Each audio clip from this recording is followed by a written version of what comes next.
12 before, now to the third. You heard where you're sitting at the club now. It's strange, to be honest. It's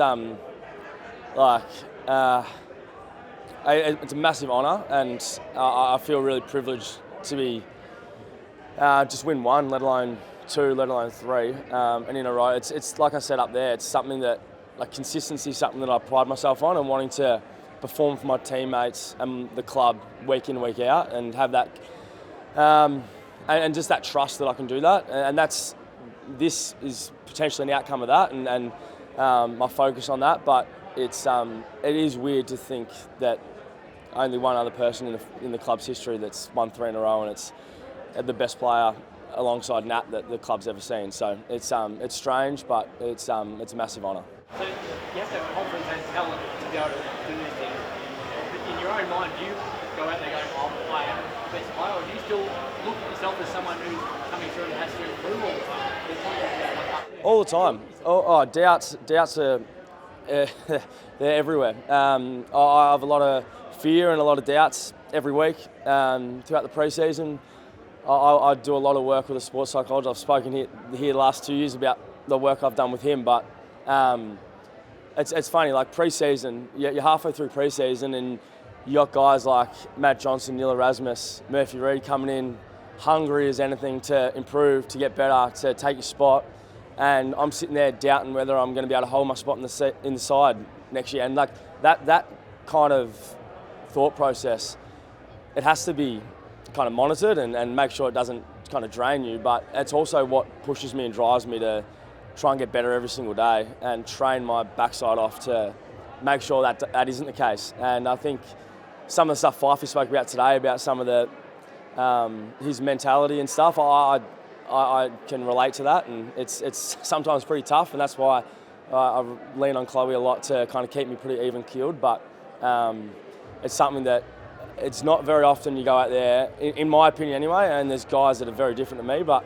I go out and I'm like, all right, I'm the best player in this field. And sometimes you have to work that into it, but I've got to work through that mindset and making sure that I do have that belief going in, because the fear and the doubts are always there, and everyone has them. It's not only 3 years in a row that you've won, but also 3 years in a row that Nancy's finished runner-up. It seems to be just always you guys competing for the awards. You talked about it a little bit in there, but is there a healthy competition between you guys in the sense that you each other do better? What's that dynamic? Oh yeah, I said up there, like I've got so much respect for him, and everything that he achieves, I'll celebrate like I've achieved it, and I've got no doubt he feels the exact same way about me, and that's that we're best mates off the field, and that's the most important relationship to me aside from football. And we compete, but it's about wanting to get the best out of each other, not about trying to better the other person. So that's where I think the healthy competition comes. There's so much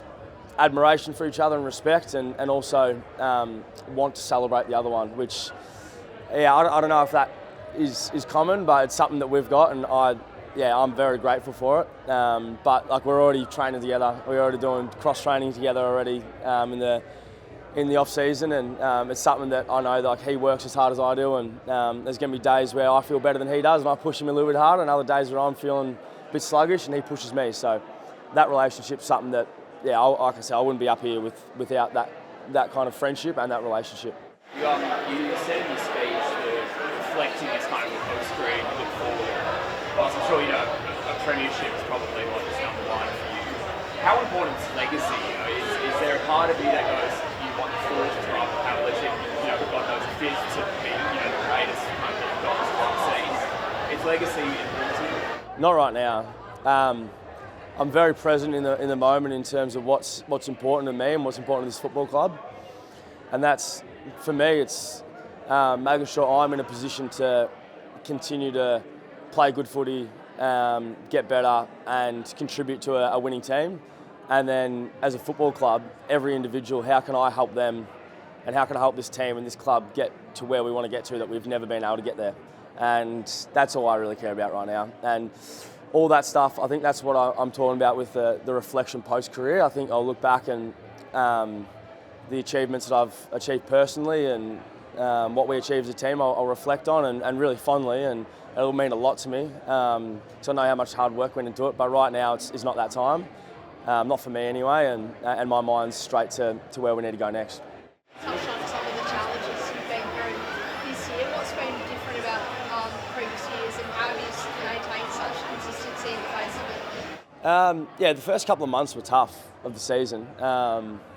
We didn't start the way we wanted. There was a lot of pressure on the football club, and as a leader, you feel that. And I felt a real responsibility to problem solve and try and fix it and have all the answers, and you're never gonna.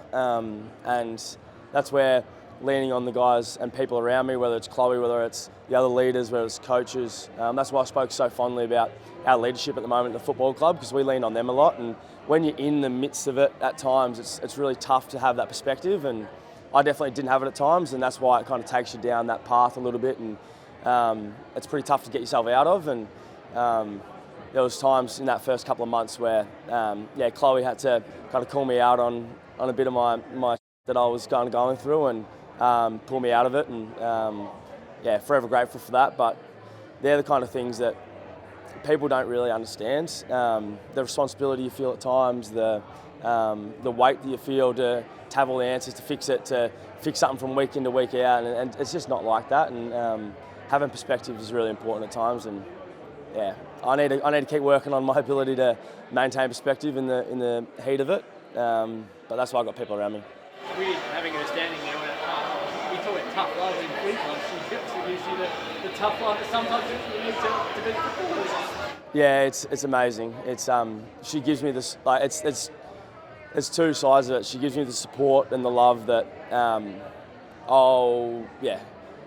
I know that she's always in my corner, and that she'll always have my back, but she knows the exact moment that I'm kind of going down a rabbit hole that I need to be pulled out of, and she calls me out on it pretty quick. And I spoke a lot about Lego this year, and it got a bit of traction in the media and stuff. But that started kind of, I did a little bit last year, but I stopped it for a while and just didn't pick it back up and just didn't really think about it. And I was just, like I was saying, I was down in that hole, and it was one day it was like one of our days off, and I was feeling the heat in the first couple of months, and Chloe just pretty much said, go into that study and open up that Lego again, and don't come out for 2 or 3 hours until you feel a bit better. So, and it's something so simple, but her ability to know what I need is something that's it makes me who I am. A lot of guys, there's a lot of fight in that room, and people speaking about, moving over to Perth, living with you. You were one of those who lived there when you got drafted originally. What did you learn from those few weeks under his tutelage? Yeah, I think I've spoken there about Andy teaching me how to be a professional. He kind of gave me that first look at it, the first 3 weeks that I was with him. There was a lot of, Young and I walked in, and we had our bags at the first training session, like our suitcases that we brought over from home, and all our clothes in, and then he's chucking them in the back of his car and driving us home after training on the first day. I'm like, wow, he just won a Brownlow medal 2 months earlier, his second one, and I was blown away at just like who we were in the car with. Like the aura of the man was incredible, and looked up to him so much. And then from there, he just was so gracious and open with his knowledge and time, and he's been like that for the last 6 years since I've got to know him. So that's what I'm so grateful for, that anytime I ask a question, anytime I've got some issues, I sat down for multiple coffees this year to pick his brain about being tagged. He dealt with it for years.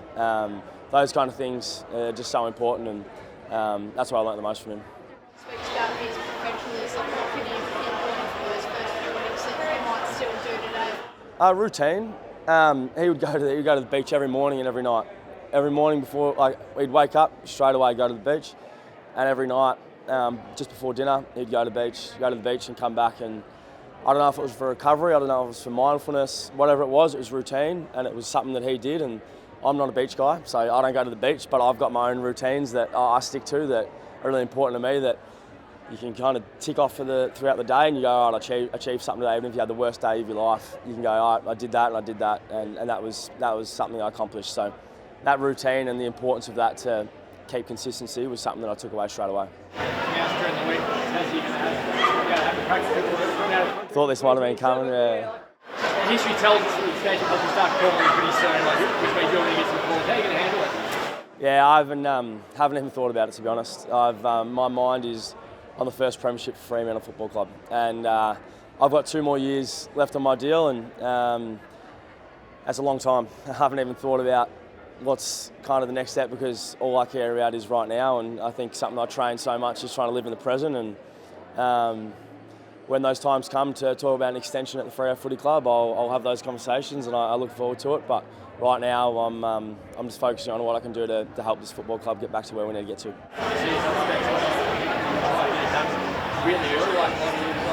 I'd rather that than have the media talk about it all the time.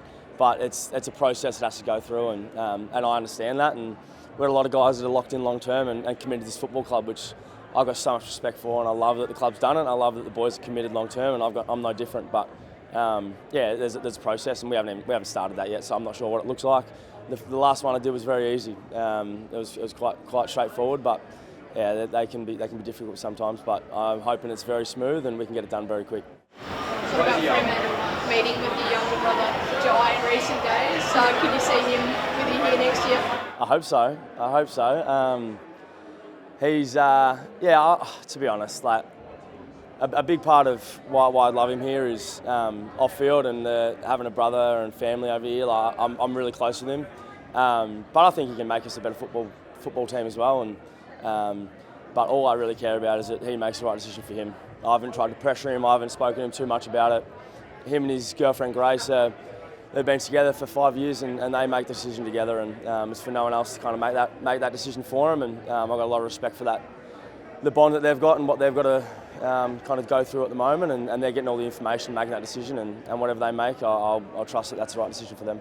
The way the season finished, does that still feel sort of tantalising for you, or is it us a little bit, or is that sparking in some way? It definitely sparks me. I've probably started feeling that motivation in the last kind of week or two, and initially it was kind of park it and don't think about it for a couple of days, and I tried to not think about it because of the emotion, and sometimes you don't know what's emotion and what's kind of genuine thoughts on where you need to get better and where you need to kind of go from here, and sometimes that can be tough to differentiate initially because of how raw it is, but over the last couple of weeks I've done a bit of reflecting, and there's so much confidence that I've got in what we learnt this year. It's so hard because you can't sit here and say a season's a pass or a fail except if you win the premiership, and that's a success. But there's no way that I could sit here and say that what we learnt this year and what we improved and the DNA that we built in the back half of the year, that we didn't get better, and that we're not in a better position now than we were this time last year to have a real run at it next year. So I'm just excited to get back to pre-season and get to work with the lads and keep getting better, because that's where we need to be.